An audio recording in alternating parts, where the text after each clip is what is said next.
Hello there, welcome to another episode of World of Tanks with Ngani Titan. So we're on the airfield map, Airfield War, encounter mode, and I'm in the Banshee Comet, the Tier 7 Premium Comet that I just recently acquired.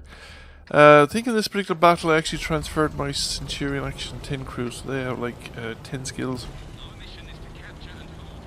which makes a difference on rate of fire and stuff like that. It's noticeable enough when you have enough skills that they accumulate, although for the most part, what would they have? They'd have Snapshot, Brothers in Arms, what's the other one? Smooth Ride. These are the ones that sort of most noticeably tell. They have recon and view range and camouflage skills as well, but airfield is a small enough map that all this stuff doesn't make a huge difference. I come over here to the hills just south of the airfield. I think that's where all the action is. We have a couple of tanks going along the beach, but I don't know, I don't like going along the beach. It's kind of a one-trick pony. It's for really one, it's kind of heavy tank territory really. But if you get in there, you're kind of stuck there and you can't redeploy, and you kind of more or less have to beat the tank that's facing you, and it can be very difficult. I mean, our heavy tank is moving past that little inlet, but it can be very difficult sometimes to exploit out past that inlet, because you could be vulnerable to flank shots from either side, from the ridge in front of you where the village spawn is, or from the central ridge.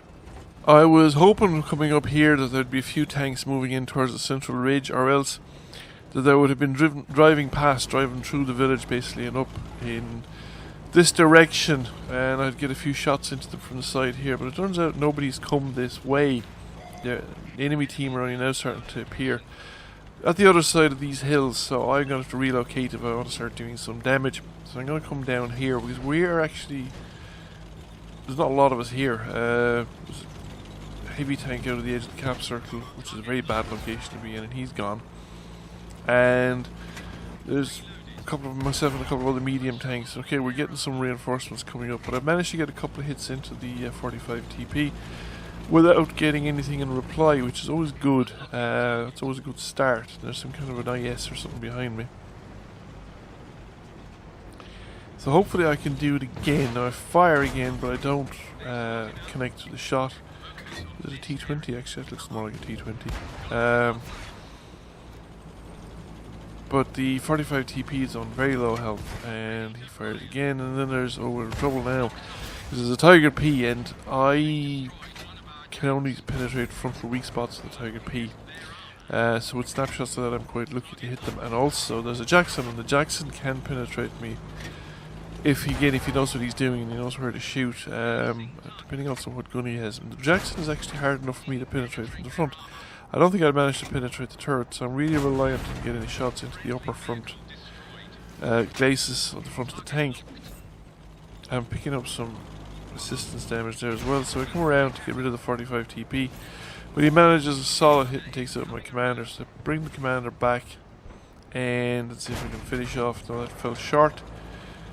I think there's a bit of rock in front of the Jackson, so I don't think that hit the Jackson at all, and let's see if we can do it again. Wait a second, give it a bit of time to aim, and off we go, and we've managed to get another kill. So the Tiger TP is now coming around this side, and I fire at the wrong time really, when the Type 58 carcass is between me and the Tiger P, so the first round didn't get in, and I'm not going to achieve a lot going after Tiger P from the front. We have some tanks moving around the back of him, and I was kind of hoping that they would distract him, but there's a P43 TR coming up, and he's put a very solid round through the front of me, and I just bounced one off of his turret.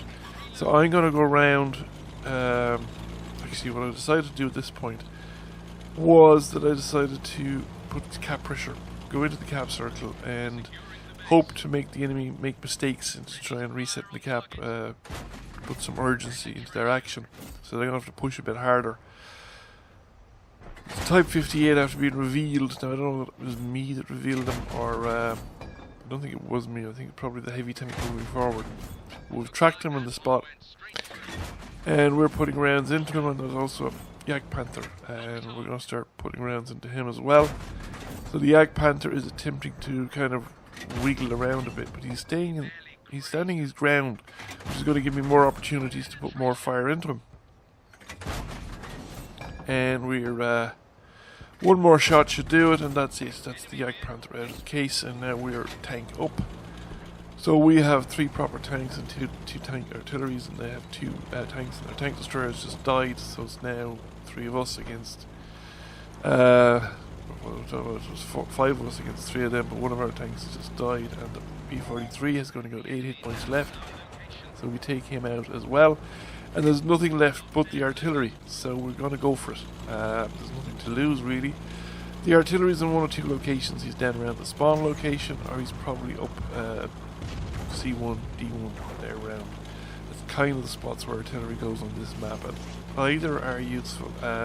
Personally, I would be inclined to go up to C1, D1 myself, because I think it gives you commanding fire on the cap circle, but it also gives you the best fire into the hills south of the cap circle, which is frequently decisive in pretty much all variants of airfield. It doesn't really matter which variant of airfield you're engaged in. But here's the artillery. They never really left the spawn locations.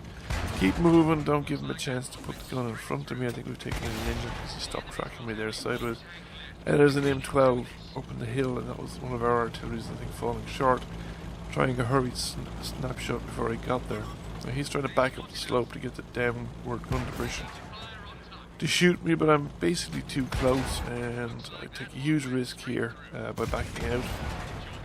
But he missed, and we succeeded, and we got the 7th kill. So that secured us 7 kills, a Devastator medal. Almost 3,000 damage done, 2,800 damage done.